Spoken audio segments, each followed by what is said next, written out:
Assalamualaikum warahmatullahi wabarakatuh. Kami dari kelompok 7 akan mempresentasikan materi sistem olfaktori.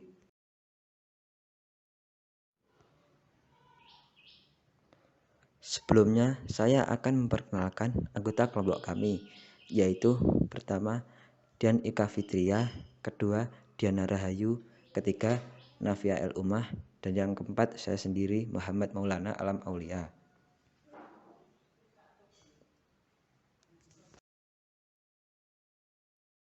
Baik, saya Diana Rahayu akan menjelaskan yang pertama yaitu A. Stimulus olfaktori. Indera penciuman manusia adalah hidung. Hidung adalah indera yang kita gunakan untuk mengenali lingkungan sekitar atau sesuatu dari aroma yang dihasilkan. Kita mampu dengan mudah mengenali makanan yang sudah busuk dan yang masih segar dengan mudah hanya dengan mencium aroma makanan tersebut. Penciuman adalah respon sistem olfaktori terhadap bahan-bahan kimia yang ada di udara, yang ditarik dengan menghirup napas melalui reseptor-reseptor dalam saluran-saluran nasal. Olfaktori atau penciuman berfungsi untuk memantau kandungan kimia lingkungan. Indera pembau dibangun oleh jaringan epitel olfaktori dan sel-sel reseptor olfaktori. Sel olfaktori merupakan sel-sel saraf yang terdapat di dalam lapisan mukus atau lendir jaringan epitel rongga hidung bagian atas. Reseptor olfaktori memiliki rambut-rambut olfaktori yang terbenam pada lapisan mukus. Rambut-rambut olfaktori merupakan penonjolan dari dendrit, sedangkan ujung yang lainnya merupakan akson membentuk sinapsis dengan sel saraf lain di dalam bulbus olfaktori atau otak. Pada rambut-rambut olfaktori terdapat protein reseptor bau. Lalu selanjutnya ada epitel olfaktoria. Epitel olfaktoria merupakan epitel bertingkat dengan beberapa jenis sel, yaitu sel reseptor olfaktoria, sel suntentakular atau penyongkong, sel basal, dan sel sikat atau blast cells. Sel reseptor olfaktoria merupakan neuron bipolar yang merentak ke seluruh ketebalan epitel dan masuk ke dalam sistem saraf pusat. Yang kedua, ada mukosa olfaktori. Mukosa olfaktori terletak pada bagian puncak setiap ruangan kafunasi berbatasan dengan dinding lateral dan medialnya. Yang ketiga, ada bulbus olfaktorius yang merupakan struktur yang terletak di otak depan vertebrata yang menerima input saraf tentang bau yang terdeteksi oleh sel-sel di rongga hidung. Akson sel reseptor penciuman meluas langsung ke bulbus olfaktorius yang sangat terorganisir, di mana informasi tentang bau diproses. Yang keempat ada saraf olfaktori. Saraf olfaktori atau saraf kranial 1 adalah saraf pertama dari 12 saraf kranial. Saraf olfaktorius merupakan sel reseptor utama untuk indera penciuman. Saraf ini memonitor asupan bauan yang dibawa udara ke dalam sistem pernafasan manusia dan sangat menentukan rasa, aroma, dan palatabilitas dari makanan dan minuman. Selain fungsinya yang dalam meningkatkan nafsu makan melalui bauan, saraf olfaktorius juga dapat berperan dalam memperingatkan adanya makanan yang busuk, kebocoran gas, polusi udara, dan asap yang berbahaya untuk tubuh. Selain itu, saraf olfaktorius juga berperan sebagai elemen yang menengahi komunikasi dasar, misalnya interaksi ibu dan bayi. Terlepas dari fakta bahwa masing-masing jenis reseptor olfaktori tampak tersebar di seluruh mukosa olfaktori, entah bagaimana seluruh reseptor olfaktori dengan protein reseptor yang sama bereaksi ke lokasi umum di olfaktori bulb. Dengan demikian, berbagai bau menghasilkan pola-pola spesial aktivitas yang berbeda pada bulbus olfaktorius. Pola-pola yang dapat dideteksi dengan teknik 2D office glukosa, oleh karena masing-masing reseptor merespon dengan derajat yang bervariasi. Keragaman bau yang begitu luas, masing-masing bau tampaknya dikode oleh pemrosesan komponen yakni oleh pola aktivitas di beragam tipe reseptor yang begitu banyak. Baik, selanjutnya saya Nafia El Umah akan memaparkan materi tentang anatomi hidung. anatomi hidung. Jadi hidung dibagi menjadi dua bagian, yaitu hidung dalam dan hidung luar.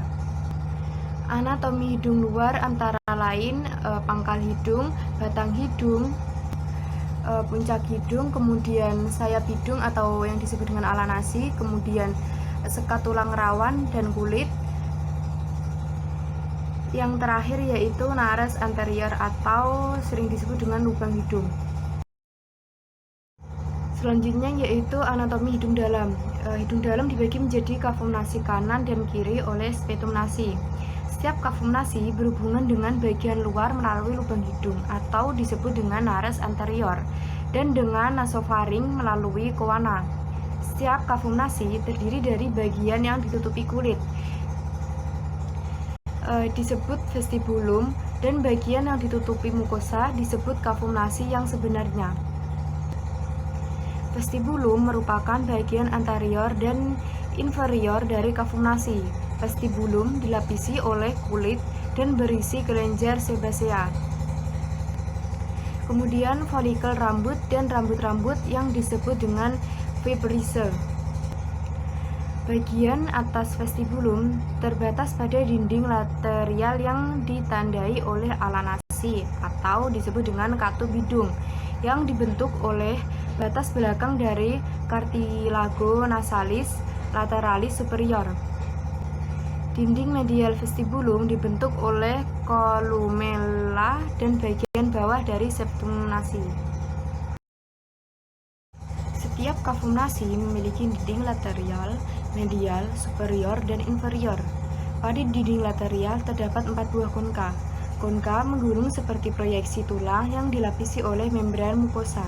Daerah yang di bawah konka disebut dengan meatus. Konka media membentuk batas media dari meatus media dan menjadi tanda utama yang penting dalam operasi sinus. Orientasi dari konka media berjalan sepanjang 3 bidang yang berbeda dalam perjalanannya dari anterior ke posterior dan dapat dipahami secara skematik dalam ketiga bagian. Sepertiga anterior dan konka media berjalan sepanjang bidang sagital. Konka superior merupakan yang paling belakang dari konka-konka yang lain, merupakan jalan masuk superior yang paling umum ke dasar tengkorak bersama dengan konka media dan membantu menentukan batas dari sel ethmoid posterior. Bagian medial dari konka superior dan bagian lateral dari septum nasi adalah daerah dari recessus sternocleidomalis, di mana ostium sinus sternocleidoid dapat dijumpai. Kemudian yaitu konka superma. Terkadang terlihat di atas konka superior dan memiliki meatus yang sempit di bawahnya. Ostium sinus sternocleidomalis terletak di recessus sternocleidomalis, bagian medial dari konka superior atau superma. Ostium sinus sternocleidomalis secara endoskopik dapat berada kira-kira 1 cm di atas pinggir atas dari koana posterior dekat dengan pinggir posterior dari septum nasi. Dinding superior kavum nasi bagian anterior yang miring dibentuk oleh tulang hidung. Dan bagian media yang horizontal dibentuk oleh lamina cribriformis. Ethmoid tempat masuknya nervus olfactorius dan ke kavum nasi.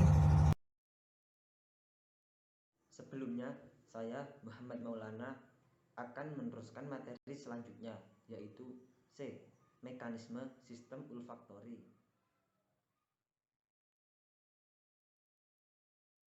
Mekanisme sistem olfaktori terdiri dari reseptor di rongga hidung, daerah otak, dan jalur neural penghubung. Sel-sel reseptornya memiliki bentuk seperti benang dan terhubung dengan saraf olfaktorius.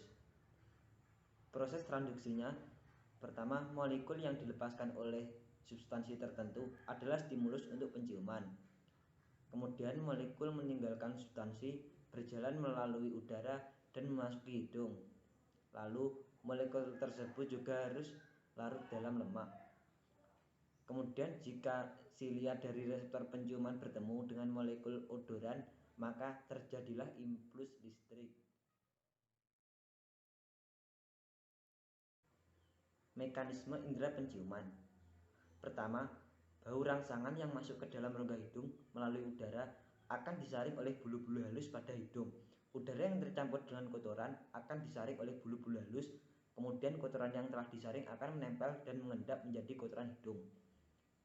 Kedua, udara yang mengandung rangsangan bau ini masuk ke dalam epitelium olfaktori. Ketiga, rangsangan bau menggetarkan mukosa olfaktori yang berbentuk seperti cairan atau mukus dan kemudian menggetarkan saraf olfaktori. Keempat, rangsangan yang menggetarkan saraf olfaktori tadi disampaikan ke talamus menuju hipotalamus yang berada di otak. Kelima, otak darah olfaktori hipotalamus atau talamus disebut juga sebagai cortex cerebrum akan menangkap bau lalu menerjemahkannya berdasarkan memori atau menghadirkan memori baru dalam otak untuk digunakan ketika suatu saat nanti mencium bau yang sama. Untuk memahami sistem olfaktori secara sederhana dapat dilihat pada gambar berikut. Sebelumnya, saya Dian Eka Fitria akan melanjutkan materi yang terakhir, yaitu kerusakan pada sistem olfaktori. Yang pertama adalah gangguan kuantitatif. Gangguan ini selalu disebabkan oleh kerusakan perifer nervus olfactorius yang meliputi villi olfactoria. Gangguan kuantitatif ini dibagi menjadi 3, yaitu anosmia, hiposmia, dan hiperosmia. Yang pertama ada anosmia. Anosmia sendiri yaitu hilangnya kemampuan untuk mendeteksi dan mengidentifikasi suatu bau. Anosmia dapat timbul akibat trauma di daerah frontal atau oksipital. Selain itu, anosmia juga dapat terjadi setelah terinfeksi oleh virus, tumor seperti osteoma atau meningioma, dan akibat proses degenerasi pada orang tua. Yang kedua ada hiposmia, yaitu hilangnya sebagian kemampuan untuk mendeteksi dan mengidentifikasi suatu bau. Hiposmia sendiri dapat disebabkan oleh obstruksi hidung seperti pada rinitis alergi, rinitis vasomotor, rinitis atrofi, hipertrofi kongka, deviasi septum, polip, maupun tumor. Selain itu, dapat juga terjadi pada beberapa penyakit sistemis, misalnya saja seperti diabetes, gagal ginjal, dan gagal hati, serta pada pemakaian obat seperti antihistamin, dekongestan, antibiotika, antimetabolit, anti peradangan, dan antitiroid. Yang terakhir ada hiperosmia, yaitu meningkatnya kemampuan untuk mendeteksi dan mengidentifikasi suatu bau. Pada penderita neurotik, mereka mungkin mengeluh terlalu sensitif terhadap bau, namun belum ada bukti tentang perubahan yang sebenarnya dari nilai ambang persepsi bau. Saat serangan migrain dan beberapa kasus meningitis aseptik, pasien mungkin akan merasa sensitif tidak hanya pada cahaya dan suara, tetapi juga pada bau. Yang kedua adalah gangguan kualitatif. Gangguan kualitatif ini disebabkan karena terjadinya disfungsi pada pusat. Biasanya disebabkan oleh epilepsi lobus temporal. Gangguan kualitatif ini biasa dikenal dengan dysosmia atau parosmia. Dysosmia atau parosmia sendiri yaitu merasakan adanya sensasi atau bau saat ada rangsangan bau, tetapi kualitas bau yang diterima tidak sesuai dengan stimulus. Gangguan ini disebabkan terutama oleh trauma. Yang ketiga, ada halusinasi dan delusi penciuman. Penyebab timbulnya yaitu terjadi gangguan pada lobus temporal atau karena gangguan psikiatrik. Biasanya yang sering terjadi adalah pantosmia. Pantosmia sendiri merupakan gangguan pada sistem olfaktori di mana terjadi sensasi bau walaupun tidak diberi rangsangan bau. Penyebab dari pantosmia itu sendiri yaitu adanya saraf yang berfungsi menghilangkan bau dalam otak otaknya sudah tidak aktif. Kemudian, cedera otak yang menyebabkan sensori tertentu dalam otak telah rusak, ataupun orang dengan penyakit Alzheimer atau halusinasi penciuman dan visual. Kejadian pantosmia yang paling sering muncul yaitu kakosmia. Kakosmia merupakan gangguan di mana biasanya mencium bau busuk. Kakosmia sendiri dapat disebabkan oleh epilepsi uncinatus lobus temporalis. Dan yang terakhir yaitu hilangnya diskriminasi sistem olfaktori tingkat tinggi. Agnosia merupakan gangguan pada hilangnya diskriminasi sistem olfaktori.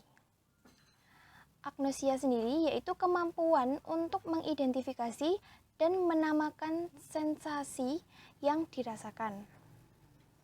Kondisi ini terjadi bila aspek persepsi primer dari sistem olfaktori atau deteksi bau, adaptasi bau, dan pengenalan dari bau yang sama dengan intensitas yang berbeda masih baik, tetapi kapasitas untuk membedakan bau dan mengenali dengan kualitas bau terganggu atau hilang. Agnosia biasanya dikaitkan pada kerusakan otak atau penyakit neurologis. Sekian presentasi dari kelompok kami. Kurang lebihnya mohon maaf. Wassalamualaikum warahmatullahi wabarakatuh.